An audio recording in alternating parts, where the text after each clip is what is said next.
Mauaji ya wanandoa Mwanza. Mwalimu wa madrasa wa Salha atoa darasa zito kwa wanandoa. Nini cha kufanya kuepuka mfanoe tena? Kufa tutakufa sote, lakini twafaje? Tafakari. Hii ni ZVP Online TV.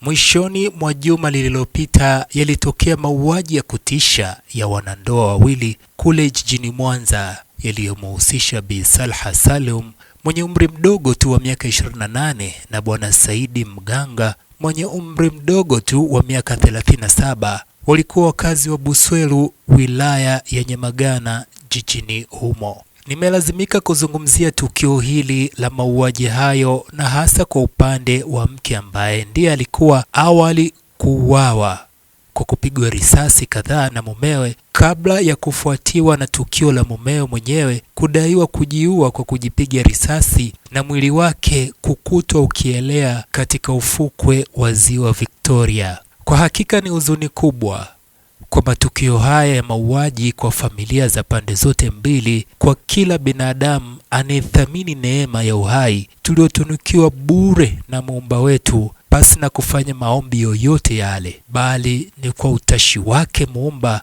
wa ulimwengu na vyote vilivyomo. Ndugu zangu, sababu kuu zilizonisukuma kushika kalamu kulizungumzia tukio la mauaji ya Bi Salha Salum ni mbili, ambazo ni sababu ya kifamilia na sababu ya kidini. Kwanza naanza na sababu ya kifamilia. Naifahamu vizuri sana familia ya binti huyo, yaani wazazi wake, aliyeuliwa na mumewe kwa upande mmoja, na pia namfahamu vizuri sana yeye mwenyewe binti kwa upande mwingine.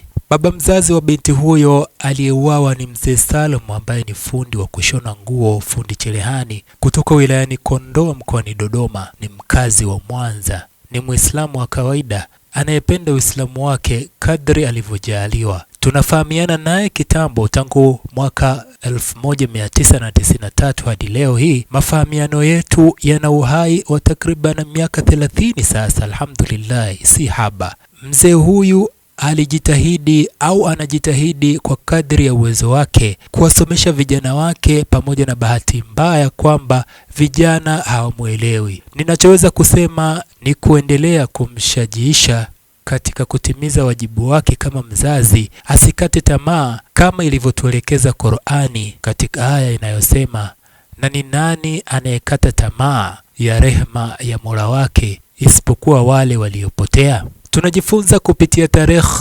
kwamba hata mitume walijitahidi sana, na kwa kiwango fulani walikumbana na changamoto kadhaa, lakini hazikuwakatisha tamaa katika harakati zao. Hivyo jukumu letu sisi kama binadamu ni kuelekeza, na swala la hidayah, yani kuongoa, ni la Allah subhanahu wa ta'ala peke yake. Kwa upande wa binti, nimemfahamu tangu hajaanza chekechea mpaka alipoaga dunia hivi karibuni. Nimemshuhudia pia pindi akiwa anasoma shule ya msingi na sekondari, kwani baba yake na mama yake ni sehemu ya watu wangu wa karibu sana. Kwa maneno mengine, na kwa kuzingatia ukaribu tulionao na wazazi wake, kwa kifo cha binti huyo mimi nimefiwa. Nimemsomesha madrasa wakati akiwa mdogo, pia nikamsomesha tena masomo ya dini akiwa sekondari. Hivyo sababu ya kwanza inanisukuma kueleza tukio hili kwa ufupi ni hiyo ya kifamilia, yaani ya mafahamiano yangu na wazazi wake pamoja na yeye mwenyewe, kama nilivyodokeza hapo awali. Sababu ya pili ni kuhusu mapungufu ya kidini yanayotukabili sote kwa ujumla. Dini kutoipa kipaumbele katika maisha yetu ya kila siku ndicho kimekuwa chanzo cha mauaji ya hovyo yasiyo na maana yoyote na yasiyofaa kufanywa na mtu yoyote yule anayejinasibisha na dini, kwani thamani ya uhai wa mtu mmoja imethaminishwa na thamani ya uhai wa watu wote. Qur'ani inasema, atakayemuua mtu bila kufanya fisadi katika nchi, basi ni kama ameua watu wote, na mwenye kumwacha mtu hai kumsaidia aishi ni kama amewaachia uhai watu wote. Na bila shaka mitume wetu waliwafikia na hoja zilizo wazi, kisha wengi katika wao baada ya haya walikuwa waharibifu sana katika nchi. Kwa muktadha huu, tanbihi hii ya Qur'ani ingepewa kipaumbele cha mazingatio katika harakati za maisha yetu kila siku, kuanzia ngazi ya binafsi, ya familia na ya jamii kwa ujumla. Yamkini yangu hili la mauaji lingekuwa ni ndoto katika jamii yetu, kwa kuwa kufanya hivyo ni sawa na kuihirikisha jamii yote ya binadamu kama inavyotubainishia Qur'an. Naam,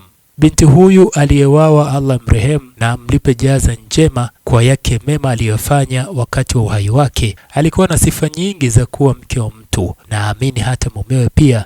Lakini kwa tukio lililotokea, ni dhahiri tafsiri ya wazi inayoweza kutolewa ni kwamba yawezekana dini haikuwa imepewa fursa ya kuongoza, kutawala na kupamba maisha yao. Allah wasamehe marehemu wetu hao na sisi sote kwa mapungufu yetu. Binti anaweza kuwa mzuri, akawa na pesa, asiwe mhitaji wa chochote, na kijana hali kadhalika, au tuseme hata mtu mzima, sio lazima kijana. Kinachotakikana hapo ni ambacho kikikosekana, lolote linaweza kutokea, kama ilivyotokea mauaji ya Mwanza, ni kujipamba na dini ili safari ya akhera ipendeze. Maana kama ni kufa, sote tutakufa.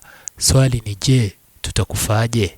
Mara nyingi na hasa vijana wanavutwa sana na umagharibi, ikiwa dini kwao ni kama maigizo, jambo la dharura na lenye kuchelewesha au kuweka vikwazo katika kuharakia huo umagharibi na yale yang'aayo katika dunia hii yenye kuondoka. Tunachopaswa kujifunza hapa ni kuwa kuikosa dini ni kuukosa utulivu, hata kama unamiliki dunia na vilivyomo. Unaposikia dini, maana yake umekosa pia mwongozo wa maisha ambayo ni Qur'ani na mafundisho ya Mtume Muhammad sallallahu alaihi wasallam. Kwa hivyo unakosa kujua ukikasirika ufanye nini na ukifurahi ufanye nini. Mume hajui wajibu na mipaka yake, halikadhalika mke. Lakini hata lile lengo la ndoa, utulivu, mawadda wa rahma, haliwezi kupatikana. Uislamu umeshatoa suluhisho kwa kuelekeza wanandoa kuishi kwa wema, na pale wanaposhindana waachane kwa wema, sio kwa kujiua au kuuana.